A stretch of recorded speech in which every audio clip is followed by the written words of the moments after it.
I had the lucky opportunity to play the MK1 stress test, and these are my thoughts. I want to start with the pros. And right off the bat, one of the most noticeable things is the meter works the way that it used to in MK9 and in MKX. It's just 3 sections.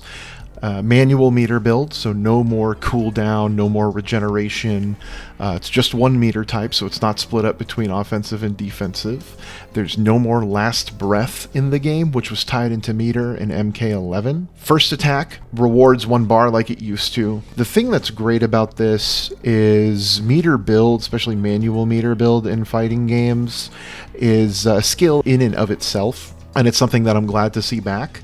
And the meter gain is generous, so it'll almost always be available anytime you need it, unless you're really bad at managing your resources. The next thing that I want to get into is variations.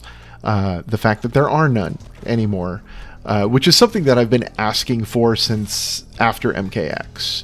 As soon as that game was finished, I said, you know what, that was cool. The way that they did it was fine, it worked. But I'd prefer it not to be in the game. And I was really hoping it wouldn't be in MK11, but it was, and it was even worse. And now it's gone, and I'm really happy to see it. So now characters actually feel complete and whole. Now there's no more choosing between having cool moves and not having the moves you want, but they're the moves that work in the meta of the game at the time. That's annoying. The next thing I want to get into is Fatal Blow. It's not a mechanic that I'm happy with to begin with, especially the way that it worked in MK11. I was really hoping that it would not return, but I kind of had a feeling it would, and it did. This time, they are more consistently highly punishable on block, at least the 4 characters that were available in the stress test. They can be broken, which I'll get into that later, but they can be combo broken now. The animation now has a super freeze, similar to supers from Injustice. You know, someone randomly pops it, you can actually react to it. If you didn't commit to anything, you would just know, based on the super freeze, that you should just hold block. They don't have any armor as far as I can tell, unless it activates really late in the startup animation, so they can actually be stuffed, which is crazy. But now, rather than being used as kind of a brain-dead comeback mechanic when you're at 30% health, it's more of a round closer. If you've already got the hit and you want to go into it, then you can go ahead and pop it as a way to get really good damage at the end of your combo and secure the win. And I actually like that a lot better. There are a couple things I want to get into about the way that it works that I'm not exactly happy about. So it's still once per game.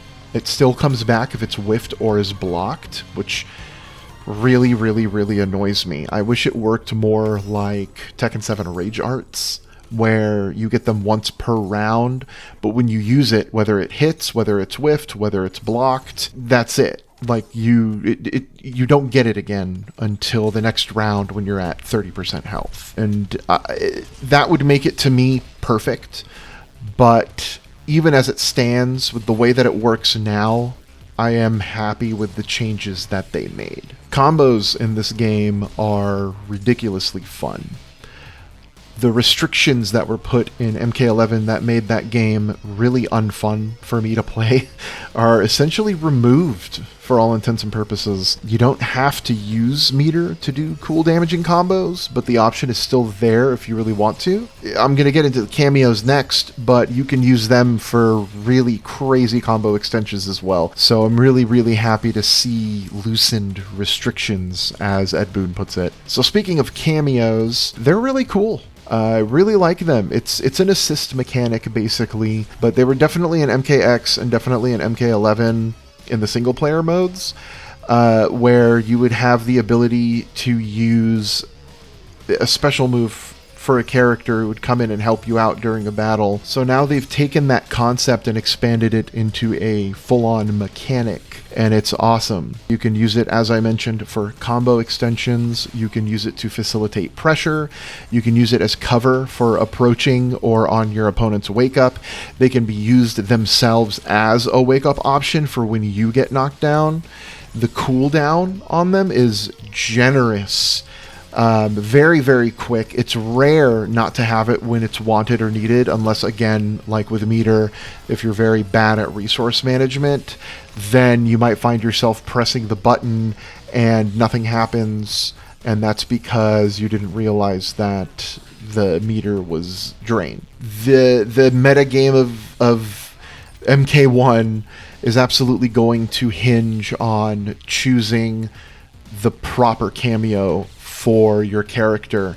And if I remember correctly, on launch you're going to have 25 main characters and 16 cameos, which is crazy. That is, in my opinion, a way better, more fun way to have variety than to do variations for each character. It started out as a feature that I was the most concerned with, but is now the feature that I'm most excited about.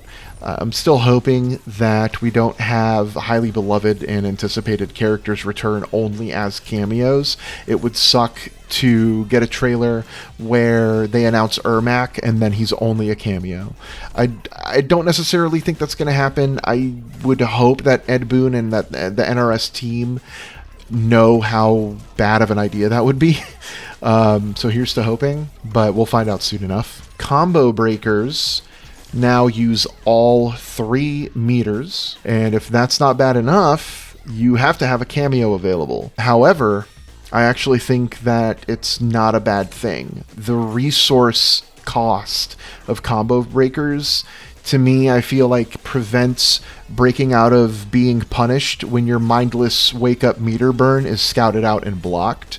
And they can be used to break Fatal Blow, so I think they should be expensive. I like the way that they work. It's not the way that it worked in MK11 anymore with the breakaway system. They're straight-up combo breakers, just like they've been in the game since the 3D era on PS2. I'm glad to see it back because, man, other than Fatal Blow, breakaway was, I think, hands down the worst mechanic of MK11, and it's gone. So I'm happy to see traditional combo breakers return. And right now I don't really have an issue with their requirements. So speaking of returning mechanics from MK11, Flawless Block is another one. And this time I think it's way better. It completely negates chip damage, just like a parry would in Third Strike or something like that. And it heavily reduces opponents' meter gain whenever you Flawless Block their attacks. I like that a lot. There are no more reversal attacks out of it. So if you do Flawless Block, you don't get to immediately use meter for a really quick pop-up for a combo. You would have to gauge whether what you blocked gives you enough plus frames to just do something. And that's really good. It's still skill-based because the timing is still very strict, but it's even more skill-based now because you don't just get to do Flawless Block up 4 or whatever it was in MK11 to do a launcher. So it's a great skill-based meterless defensive option against zoning, block strings with gaps, and chip kills. So I'm going to get into another new mechanic here, Up Block, which is very interesting. So when you're blocking, you hit up, and you can't hold it. Okay, it doesn't matter. Even if you hold up, the animation is going to be for like a quick second, and then they put their hands back down to a normal high block. And this is for air attacks, like jump-ins and overheads. It needs to be timed, which is good. It is punishable by lows. You are stuck in that animation. So when you're in the animation of a high block and you get hit by a low, it's actually a counter hit. I believe being thrown out of an up block does way more damage than normal, which I have no issues with. So it's not a good idea to spam this thing. And it's another great meterless defensive option that's skill-based and it introduces a whole new depth to the game, and I really can't wait to see what kind of mind games and what kind of way that the meta is going to evolve based around up block. I think it's going to be super interesting, and I really like how you don't just have to use meter now, on armor in order to have awesome defensive options. You now have up block, you now have the way Flawless Block works, and it's really interesting. I'm actually very excited with the decisions that they were making to the gameplay in this game. Speaking of your wake-up options, there is, just like out of Flawless Block, there are no more up 3 or whatever those meter burn reversal moves were from MK11. That's no longer a thing in this game across the board. You could still use meter burn specials with a little bit of armor. The armor can be broken, and then I think unless you use Kameos, meter burn specials for the most part, from what I can tell anyway, from the limited amount of time that I had with it, meter burn specials don't launch. And so I know there are some instances where you can use a cameo. One thing I didn't get into earlier was there are 2 types of cameo, and I don't remember what they're called, but one type is you have to be in neutral, and then you use that specific cameo attack, that specific assist, and then your character will move into the background, or they'll duck out of the way while the cameo comes in and does their move, and then you cannot move during this entire time. And then you come back into neutral, and for a very slight second, I think there's a little bit of recovery. And then the second type of move is more along the lines of what people would be familiar with if they played the tag mode in MK9, or if they played, Marvel vs. Capcom 2 or 3, Dragon Ball Fighters, stuff like that, where you can use the assist in the middle of combos while you're moving, or like I said, to facilitate your pressure, or to use as cover while approaching. And those are the ones that are going to be used most often. Those are the ones that I tried to use more, and they were really fun to use. Cameos can actually be used as a wake-up option, and that's kind of what I was getting into. Rather than having to use a meter burn, a meter burn special move, or a fatal blow, or something like that, you can actually use cameos as a wake-up option. The thing about doing this is it might change their actual move properties for the specific move that you do. So cameo moves that are usually a launcher would only provide a knockdown when used as a wake-up option. Delayed wake-up is another option. There's only one timing, which I love, so I'm happy to see that. Overall, I think wake-up options are really good in this game. There is a good balance in this game, I think, of between the more fast-paced, sort of rush-down based movement of MK9 and the more slower-paced, footsie-based combat of MK11. And it feels really good. The walk speeds feel really good. Dashes can be canceled out of by pressing down. A lot of people have been, trying to find a way to make a sort of a Korean backdash style technique happen. I kind of tried to do that, and I don't know how good that's going to be, but I think it is awesome that they're allowing that kind of freedom. And then you can also cancel out of a dash with an attack, like just, pressing a button, dashing forward and pressing 1, which will help with combos.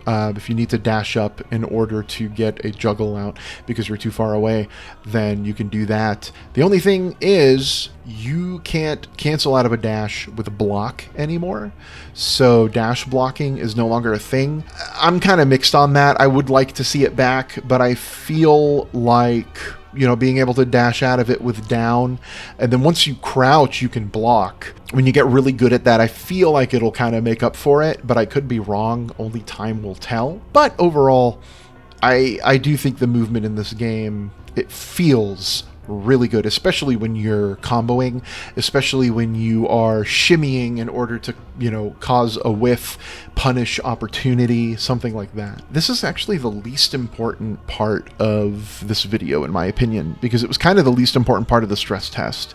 Based on the NRS track record, I don't really think we'll have any issues with the game on launch. That being said, the matches felt great. I didn't experience any instance of weird rollback anomalies. I experienced very, very, very minor slowdown, like maybe once or twice, and that was about it. There were some crashes, though, and I'll definitely have footage of that. Now, it could be stress test stuff. Some of the disconnects and crashes could have just been rage quits. There were no quitalities, so it's hard to tell. But again, I am confident that on launch, the game will, given NRS's track record, perform well. As far as the matchmaking, That was really the only thing that I kind of had an issue with was finding matches was a mixed bag. Sometimes it could be fast, sometimes I would wait forever and then quit out and play single player. Again, I think on launch when everyone, because this was limited, when everyone has their hands on the game, I don't think that you guys would necessarily have a problem with that, but again, only time will tell. Really the only issue to me, which is kind of disappointing, is the music is still kind of just meh in terms of composition and arrangement.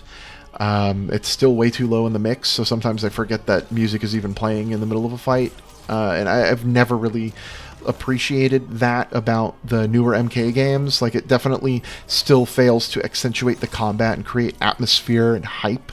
That's something MK2 and MK3 did really, really well, and since those games, the series has, for the most part, kind of failed to do that, even though there are some pretty fire tracks in the 3D era on PS2 and Xbox, especially Deadly Alliance and Deception. There hasn't been a single MK game where I was like, yeah, the music across the board is excellent since like MK2 and MK3. I want to go back to dashing for a bit because we're talking about cons here. In terms of the movement, dashing is something that, even though I do like the dash cancel options in this game, I still wish that dash block was still in there.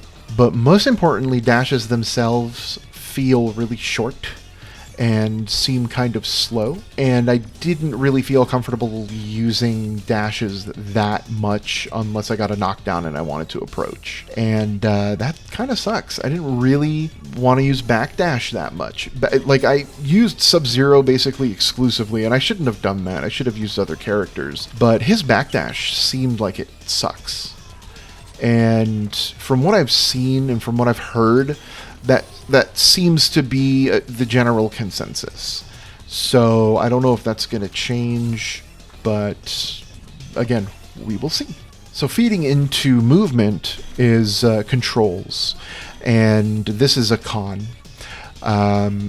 It's that the inputs are still far too lenient. We still have that classic NRS issue of getting moves when you did not want them, like getting Sub-Zero's Ice Ball when I just press down and then immediately want to do a forward one. Like, if I block a move low and then want to do forward one, or a string that starts with forward one, I would just get Ice Ball.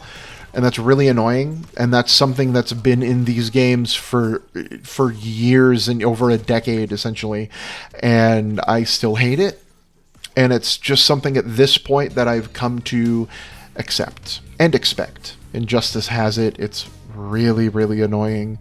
I just don't like when you do something very deliberately, and it's through no mistake or executional error on your own that it doesn't work out for you. That's just really, really bad. So in conclusion, obviously there are far more pros than there are cons. I really enjoyed my time with the stress test, and I am surprisingly anticipating MK1. I don't think it'll be a day one purchase, but I can't wait to learn more in the upcoming couple of months leading to release. Let me know what you think if you managed to play the stress test, and even if you didn't, let me know what you think about what you saw if you watched any gameplay footage in the comments below. Thank you so much for watching, and I'll see you guys in the next one.